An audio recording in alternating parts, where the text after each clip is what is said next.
भवनाथपुर पंडरिया पंचायत के करमाही मुख्य पथ से लेकर कैलान के फुलवार गांव तक मुख्यमंत्री ग्राम सड़क योजना अंतर्गत करीब 7 करोड़ 14 लाख रुपए की लागत से बनने वाली कालीकरण पथ निर्माण का शिलान्यास सोमवार को विधायक भानु प्रताप शाही के उपस्थिति में फुलवार ग्राम कुंड के बैगा प्रभु सिंह ने विधिवत पूजा अर्चना कर तथा शिलापट के समीप नारियल फोड़कर किया। शिलान्यास कार्यक्रम में उपस्थित ग्रामीणों को संबोधित करते हुए विधायक भानु प्रताप शाही ने कहा कि इस सुदूरवर्ती गांव के कई पीढ़ी विकास की बाट जोते अपनी जीवन बिता दिया, लेकिन आपका बेटा भानु प्रताप शाही ने कभी विभागीय परेशानियों को झेलते हुए करमाही से फुलवार तक चमचमाती कालीकरण सड़क का शिलान्यास कर यहां के ग्रामीणों की चिर परिचित मांग को पूरा कर उन्हें समर्पित करने का काम किया है। उन्होंने कहा कि महलों में रहने वाले, सोना के चम्मच से खाने वाले तथा सोना के पलने पर सोने वाले गांव के गरीब गुरबा के दर्द को नहीं समझ सकते। उनका दर्द केवल कधवन गांव में पैदा लेने वाला भानु प्रताप शाही ही समझ सकता है। कहा कि हमसे पहले इस विधानसभा से 14 विधायक हुए, लेकिन किसी ने भी भवनाथपुर प्रखंड में 1 इंच सड़क बनाने का काम नहीं किया। कहा कि चारों ओर प्राकृतिक की गोद में बसा हुआ इस फुलवार गांव को पर्यटन का दर्जा दिलाने का काम करूंगा, ताकि यहां भी दूसरे राज्य से पर्यटक पहुंचकर प्राकृतिक घटाओं का आनंद ले सके। कहा कि वर्तमान सरकार बालू का लुटेरा सरकार बन चुकी है, उसी तरह इस बेलगाम सरकार को में ब्लॉक, अंचल व थाना में भी भ्रष्टाचार चरम सीमा पर पहुंच चुकी है। मुख्यमंत्री की मिली भगत से पूरे झारखंड में लूट मची हुई है। चुनाव में जनता किया हुआ एक भी वादा पूरा करने का काम हेमंत सोरेन ने नहीं किया। कहा कि भवनाथपुर में सेल के खाली पड़े 4000 एकड़ भूमि में लगने वाले इंडस्ट्रियल कॉरिडोर के लिए सभी कागजात प्रक्रिया पूरी कर ली गई थी, लेकिन नगरगढ़ के राजा आनंद प्रताप देव और सूबे के मंत्री मिथिलेश ठाकुर ने मुख्यमंत्री हेमंत सोरेन के पास मिलकर उस इंडस्ट्रियल कॉरिडोर को भवनाथपुर में नहीं लगवा कर उसे बोकारो में किया जा रहा है, जो भवनाथपुर विधानसभा क्षेत्र के बेरोजगार युवाओं को धोखा देने का काम किया है। कार्यक्रम में प्रदेश प्रभारी लातेहार ओबीसी प्रकोष्ठ के भगत नंद यादव, सांसद प्रतिनिधि इंद्रदेव यादव, जिला मंत्री मनोज सिंह, विधायक प्रतिनिधि भानु गुप्ता, संजय यादव, अनिल चौबे, भवनाथपुर मुखिया बेबी देवी ने भी संबोधित किया। कार्यक्रम की अध्यक्षता मंडल अध्यक्ष सोना किशोर यादव एवं संचालन अनुमंडल विधायक प्रतिनिधि दयानंद सोनी ने की। इस मौके पर मनोज पहाड़िया, विधायक प्रतिनिधि सुनील सिंह, अरुण गुप्ता, राजा सिंह, प्रदीप यादव, मनोज यादव, काले सिंह, ब्रजेश यादव, अजीत चौबे, डोमन चंद्रवंशी, लाल बिहारी यादव, सुनील यादव, राकेश रवि, ननकू सिंह, संतोष सिंह, रामाशंकर मेहता, दिलीप यादव, संदीप यादव, आफ्ताब आलम, लालनाथ यादव सहित कई लोग उपस्थित थे। और आपके यहाँ बिजली भेजने का काम, और तीसरा बार आपने विधायक बनाया तो आपका जो सबसे अंतिम सपना था कि हमारा फुलवार गांव में चमचमाता हुआ सड़क बने, आज वह भी सपना आपका बेटा ने पूरा करने का काम किया है। लाख अड़चन के बावजूद लगातार प्रयास से हर काम संभव होगा। हम हर तरफ आज पूरे झारखंड में 32 को धाम के बीच में जैसे जीव रहता है, वैसे आपका बेटा भानु प्रताप शाही पर सरकार सांप के तरह खड़ाए हुए हैं। कब मौका मिलेगी जीत को हम काट, वैसा परिस्थिति में यह सड़क हमने लाने का काम किया। और जो पढ़े लिखे नौजवान है, हमारे पत्रकार भाई ये जानते हैं कि पूरे साल में एक विधायक को मात्र 15 किलोमीटर रोड मिलता है। इतना बड़ा विधानसभा में मात्र 15 किलोमीटर रोड पूरे साल में मिलता है।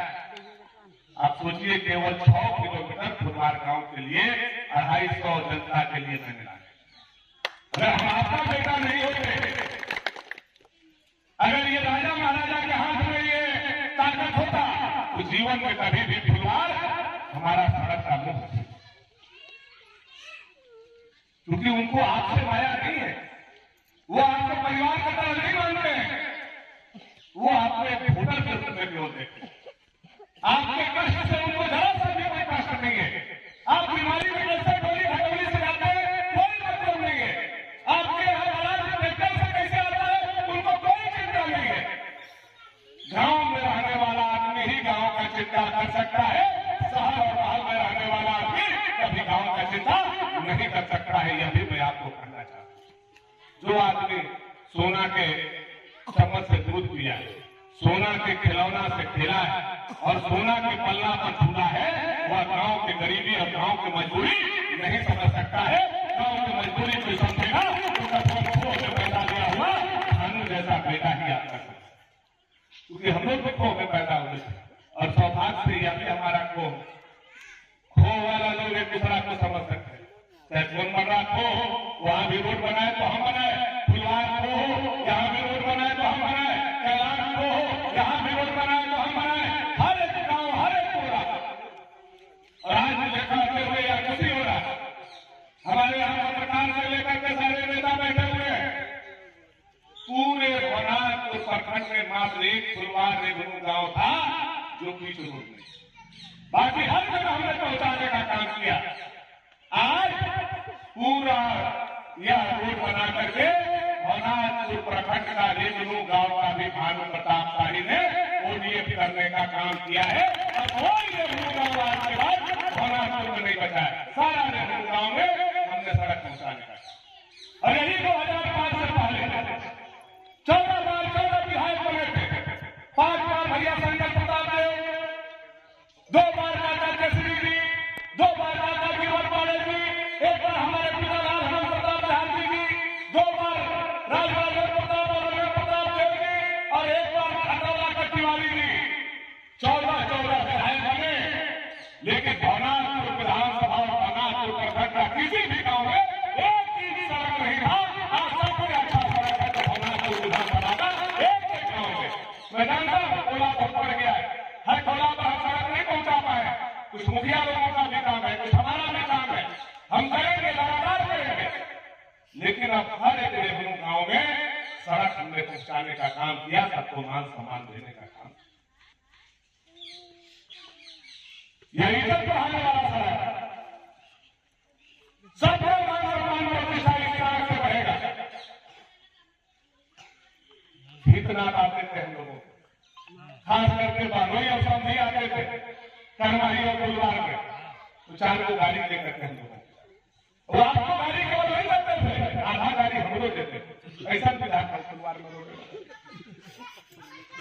2 को गाड़ी अगर आप सुनते थे तो 2 को गाड़ी यहाँ बैठ करके हम भी सुनते।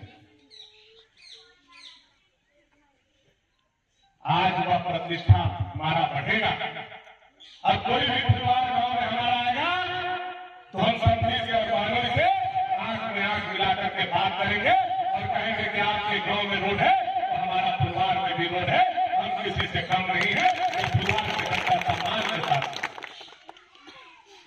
देखिए हम बराबर आप लोगों का चिंता करते हैं, आप लोग किस वजह से हमको देखते हैं हमको पता नहीं है। भगवान सबका कंप्यूटर अलग अलग लाया है, अपना अपना कंप्यूटर सेट कर दिया है, कौन कंप्यूटर में कौन दिमाग में कौन आदमी क्या सोच रहा है, कोई आदमी जब तक बोलता नहीं है कोई समझ नहीं पाता। लेकिन मेरे मन में हर समय आप लोगों के विकास की चिंता हर समय है, और शायद मेरी मां ने मुझे इसीलिए पैदा किया है। जितना क्रोध होगा वह चुकाने का जिम्मा हमारे माता पिता ने हमारे माथे पर दिया और हमारे सामान्य जनता ने हम पर विश्वास करके 1 बार नहीं 2 बार नहीं 3 बार विधायक का पगड़ी भी बांध करके हर एक क्रोध को छुड़ाने का जिम्मा देंगे।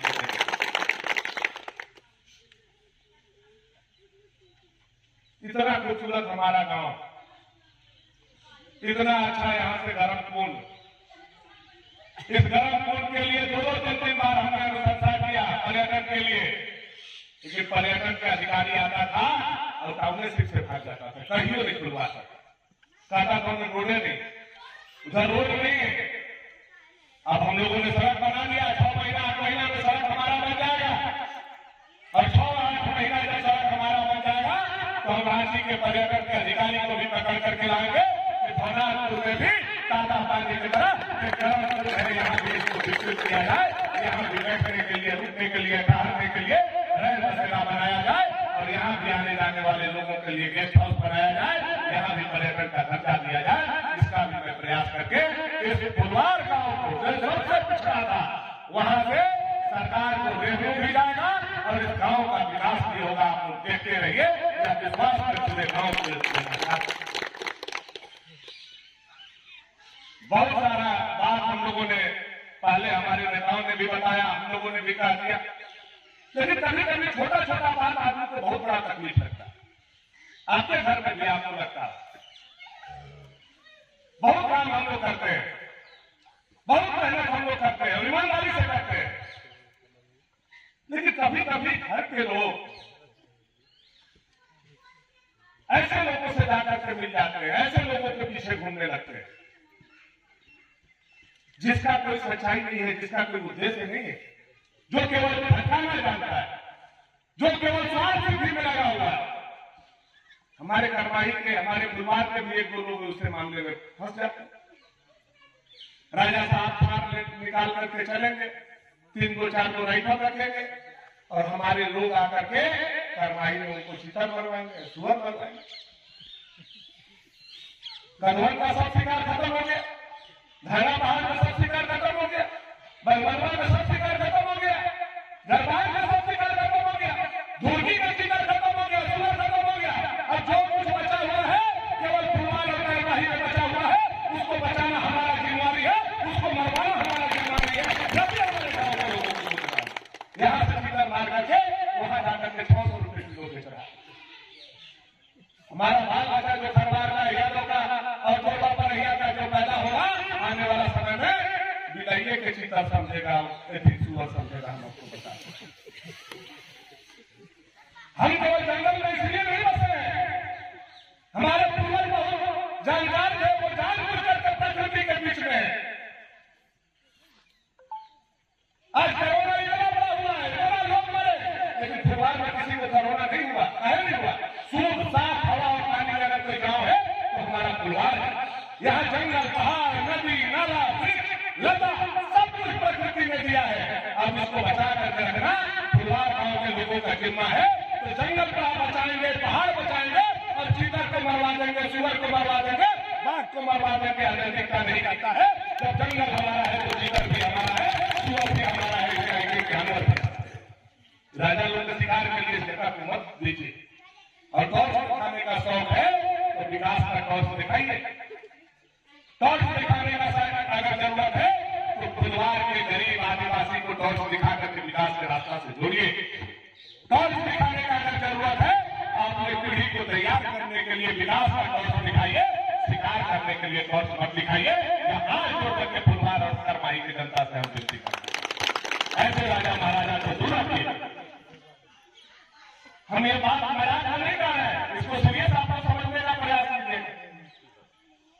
नहीं तो खरगोश नहीं मिलेगा इस जंगल में, मार कर लोग खा गया। 100 जंगल के नाम बताया, आप लोगों का सब हिलाई होगा। गरबान में है कि खरवा है कि नहीं? जाके पूछिए कितना बढ़िया गरबान का शिकार था। एक शिकार के नाम पर खरहा नहीं मिल रहा है गरबान में। यहाँ जो 2-4 को शिकार देखने को मिल जा रहा है, वो पर 2-4 को राइफल घूम रहा है। थोड़ा सा इस पर भी हम लोगों को चिंता करने का जरूरत है। यह गांव आपका है, यह गांव का अधिकार आपका है, यह गांव बचाना आपको है, यहाँ गांव के पेड़ पौधा आपका है। यह चिंता हम लोग, तो यह सरकार ऐसा मेरा सरकार है। बालू लूट लिया, देख रहे हैं बालू के बिना क्या स्थिति हो गया है। यह सरकार इतना लुटेरा है, ब्लॉक में चले जाइए, बिना पैसा दिए आप ब्लॉक से बाहर नहीं निकल पाइएगा किसी का। आप थाना में चले जाइए, बिना पैसा दिए कोई सुनवाई नहीं करता। इज्जतदार आदमी थाना और ब्लॉक जाना चाहिए। यह सरकार में 3 साल में ऐसा स्थिति है। रही भाजपा का सरकार था, किसी को खुलेआम पैसा लेने का हिम्मत नहीं होता था, लेकिन आज डकैती की तरह, आज उग्रवादी की तरह अधिकारी जो है सीधे सीधे जनता से पैसा लेने का काम कर रहा है और उसका संरक्षण कर दे रहा है। यह हेमंत सोरेन का सरकार उनको संरक्षण देने अधिकारी बैठे